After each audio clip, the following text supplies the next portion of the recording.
All right, in this video, we're going to discuss the expressive writing task.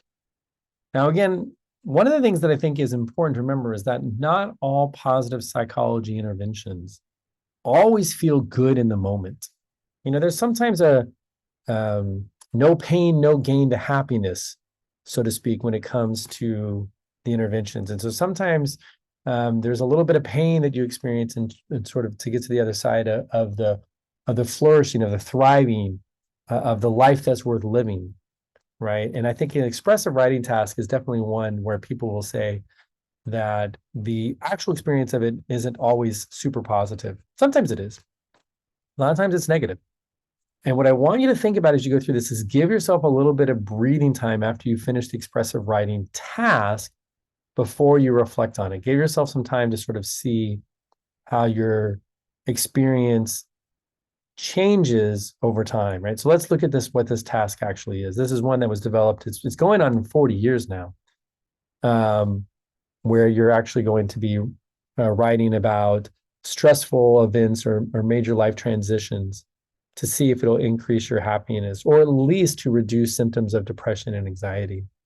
So expressive writing is basically writing about the things that are very stressful, even traumatic, and that are going on in your life right now, in order to experience depression reduction or anxiety reduction or increased happiness or even increased health or better performance in work or school after doing this, right?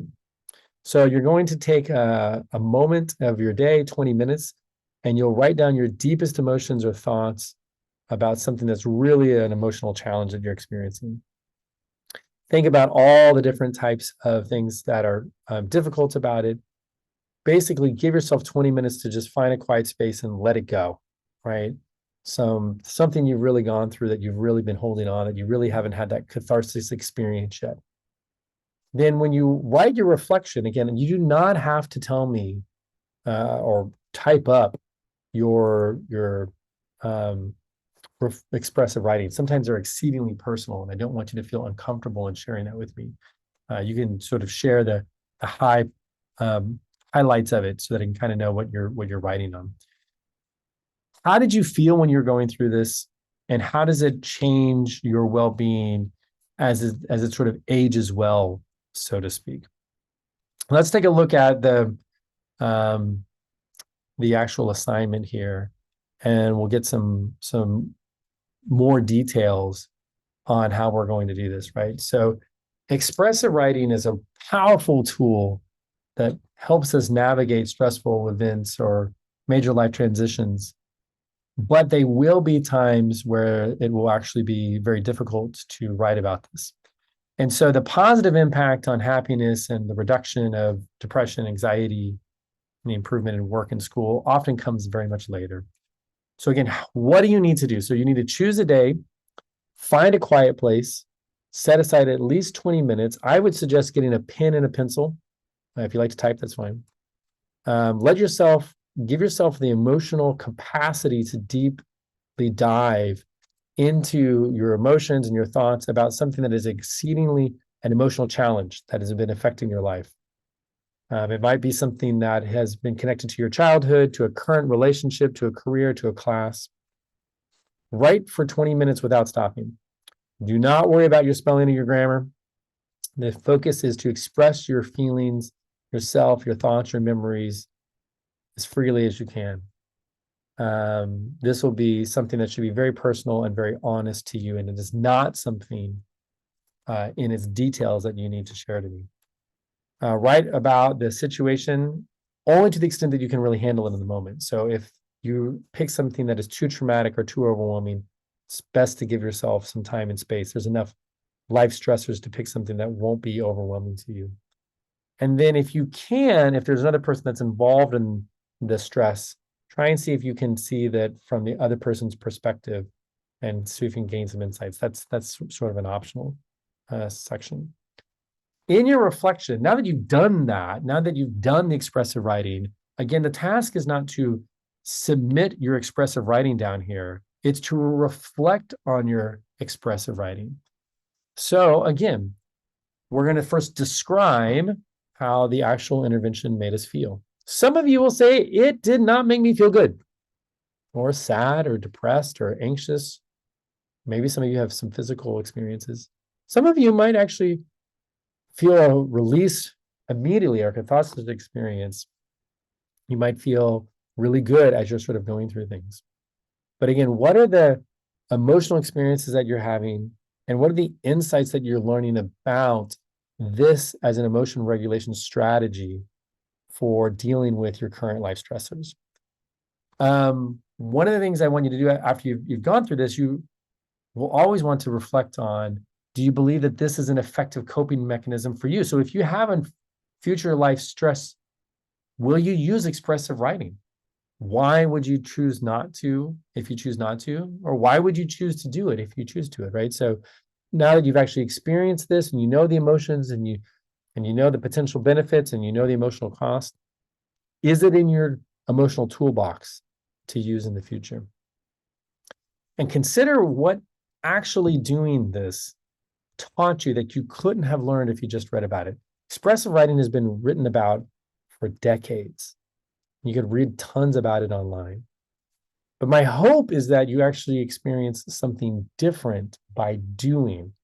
And that's the reflective part of this assignment.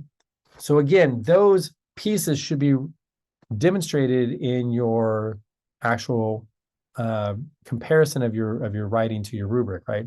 So again, about 100 to 150 words on how did this writing impact your mood and your emotions? How did it make you feel? Did it improve your mood? Did your mood worsen? Give specific examples about the emotional experience that you had.